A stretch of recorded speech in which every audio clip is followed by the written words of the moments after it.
everyone, welcome back to Deepu Telugu Vlogs. So ఇప్పుడైతే dragon parade చూడడానికి market square దగ్గరికి అయితే వెళ్తున్నాము. సో వీడియో స్టార్ట్ చేసే ముందు మీలో ఎవరైనా ఫస్ట్ టైం మన ఛానల్ని విజిట్ చేసి ఉంటే నా పేరు దీప్తి అండ్ మన ఛానల్లో మీరు food, travel, life style vlogs అయితే చూడొచ్చు. నా ప్రీవియస్ వీడియోస్ ఒకసారి చూసి నచ్చితే సబ్స్క్రైబ్ చేసుకోండి. ఈ డ్రాగన్ పెరేడ్ 2 days జరుగుతుంది, June 8th and 9th. So నేను నైట్ ఆల్రెడీ వెళ్ళాను. సో అప్పుడు పిల్లలు రాలేదు, సో అందుకే ఇది డే టైంలో కాబట్టి పిల్లల్ని తీసుకొని వచ్చాను. అప్పటికే క్రౌడ్ చూడండి ఎంత మంది వచ్చారో, స్ట్రీట్ నిండా అప్పుడే నిలబడిపోయారు. యాక్చువల్గా ఈ డ్రాగన్ పెరేడ్ వచ్చేసి రాయల్ వేవెల్ క్యాసల్ నుంచి స్టార్ట్ అవుతుందంట. సో ఇక్కడ మార్కెట్ స్క్వేర్ దగ్గరికి ఎండ్ అవుతుంది. సో అందుకే చాలా మంది మార్కెట్ స్క్వేర్ దగ్గరికి వచ్చి వెయిట్ చేస్తూ ఉంటారు. యాక్చువల్ గా ఈ డ్రాగన్ పెరేడ్ 12 PM కి స్టార్ట్ అవుతుంది, 3 PM కి ఎండ్ అవుతుందంట. సో నేను నైట్ అంతమంది చూసారు కదా, సో నైట్ వచ్చిన వాళ్ళు డే టైంలో ఇంతమంది రారనుకున్నాను, కానీ ఇక్కడ చూస్తుంటే జనాలు చాలా మంది వచ్చారు. పిల్లలకి చూపించాలని చెప్పేసి తీసుకొచ్చాను. సో 11:30కి రీచ్ అయ్యాము. అప్పటికి ఇంకా స్టార్ట్ అవ్వలేదు, ఎండ ఎక్కువగా ఉంది కదా, ఇంకా ఐస్ క్రీమ్ తెచ్చుకొని తింటూ ఇక్కడ కూర్చున్నాము. నా పక్కన నిల్చున్న పోలిష్ బుడ్డోడికి నా గోప్రో కెమెరా బాగా నచ్చింది. సో అది పట్టుకొని చూడాలని చెప్పేసి, దాంతో వీడియో చేయాలని చెప్పేసి తెగ ఆరాట పడుతున్నాడు. ఈ పెరేడ్ లో more than 30 డ్రాగన్స్ పార్టిసిపేట్ చేయబోతున్నాయి. సో డిఫరెంట్ కంట్రీస్ నుంచి డిఫరెంట్ థీమ్స్ తో డ్రాగన్స్ అన్ని తయారు చేసి రాయల్ వేవల్ కేజల్ నుండి పెరేడ్ స్టార్ట్ అవుతూ అండ్ మార్కెట్ స్క్వేర్ దగ్గర ఎండ్ అవుతుంది. ఈ పెరేడ్ పిల్లలకి బాగా నచ్చుతుంది, ఎందుకంటే కలర్ఫుల్ డ్రాగన్స్ చూడొచ్చు అండ్ అలాగే మ్యూజిక్, డాన్స్ తో చాలా బాగా ఎంజాయ్ చేస్తారు.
స్టార్ట్ అయ్యేటప్పుడు ఒక పోలీస్ కారు అండ్ మధ్యలో పోలీసులు అండ్ వాలంటీర్స్ అండ్ అలాగే లాస్ట్ లో వచ్చేసి 2-3 అంబులెన్స్ పోలీస్ కారు ఉంటుంది. అంటే ఇలాంటి పబ్లిక్ ఈవెంట్స్ ఏదైనా జరుగుతున్నప్పుడు పోలాండ్ గవర్నమెంట్ అన్ని జాగ్రత్తలు తీసుకుంటుంది. పెరేడ్ అయిపోయిన తర్వాత కూడా స్ట్రీట్ లో చూడండి ఎంత మంది నడుచుకుంటూ వస్తున్నారో. సో వీళ్ళంతా మార్కెట్ స్క్వేర్ దగ్గరికి వెళ్తున్నారు. సో అక్కడ మళ్ళీ ఒక స్టేజ్ షో అయితే జరుగుతుంది.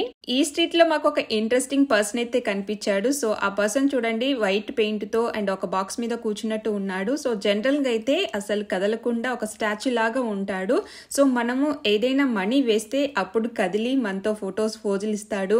పిల్లలతో అయితే చాలా సరదాగా ఉంటున్నాడు. అసలు మాట్లాడట్లేదు, యాక్షన్స్ తోనే పిల్లలు నవ్విస్తున్నాడు. సో ఏదో ఒక బుక్ ఇచ్చి ఏదో రాయమంటే మోనిష్ కూడా రాసినట్టు యాక్షన్ చేశాడు. మోనిష్ అయితే బ్రేవ్ గా ఉన్నాడు, కానీ మనిషా కొంచెం భయపడింది ఆయన్ని చూసి.